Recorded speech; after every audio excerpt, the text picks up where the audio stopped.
But it was one of Po Kayin's qualities that his information was always a week ahead of everyone else's. He saw his chance and denounced all his confederates before they could take alarm. Most of them were sent to prison, and Po Kayin was made an assistant township officer as the reward of his honesty.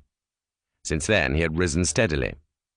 Now, at 56, he was a subdivisional magistrate, and he would probably be promoted still further and made an acting deputy commissioner, with Englishmen as his equals and even his subordinates.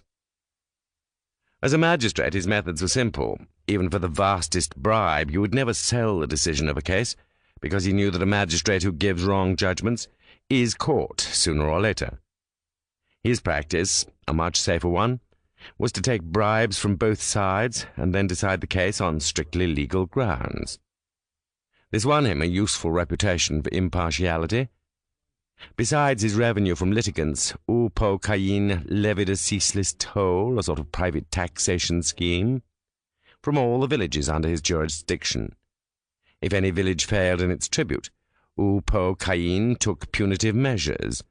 Gangs of dacoits attacked the village, leading villagers were arrested on false charges, and so forth. And it was never long before the amount was paid up. He also shared the proceeds of all the larger-sized robberies that took place in the district. Most of this, of course, was known to everyone except Po Kayin's official superiors. No British officer will ever believe anything against his own men. But the attempts to expose him invariably failed. His supporters, kept loyal by their share of the loot, were too numerous. When any accusation was brought against him, Po Kayin simply discredited it with strings of suborned witnesses, following this up by counter-accusations which left him in a stronger position than ever. He was practically invulnerable because he was too fine a judge of men ever to choose a wrong instrument, and also because he was too absorbed in intrigue ever to fail through carelessness or ignorance.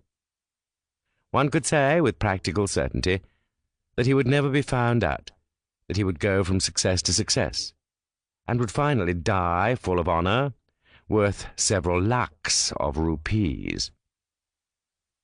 And even beyond the grave, his success would continue. According to Buddhist belief, those who have done evil in their lives will spend the next incarnation in the shape of a rat, a frog, or some other low animal. Po Kayin was a good Buddhist and intended to provide against this danger. He would devote his closing years to good works, which would pile up enough merit to outweigh the rest of his life. Probably his good works would take the form of building pagodas. 4 pagodas, 5, 6, 7. The priests would tell him how many. With carved stonework, gilt umbrellas, and little bells that tinkled in the wind. Every tinkle a prayer.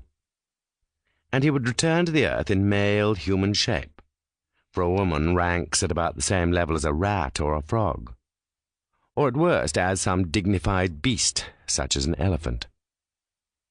All these thoughts flowed through Po Kayin's mind swiftly, and for the most part in pictures. His brain, though cunning, was quite barbaric, and it never worked except for some definite end. Mere meditation was beyond him. He had now reached the point to which his thoughts had been tending. Putting his smallish, triangular hands on the arms of his chair, he turned himself a little way round and called, rather wheezily, "Bataik! Hey, Bataik!" Bataik, Po Kayin's servant, appeared through the beaded curtain of the veranda. He was an undersized, pock-marked man with a timid and rather hungry expression.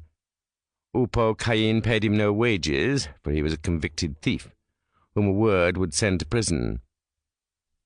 As Bataik advanced, he shikoed, so low as to give the impression that he was stepping backwards.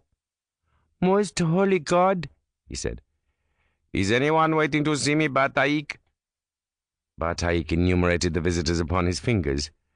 "There is the headman of Titpingi village, Your Honor, who has brought presents, and 2 villagers who have an assault case that is to be tried by Your Honor, and they too have brought presents.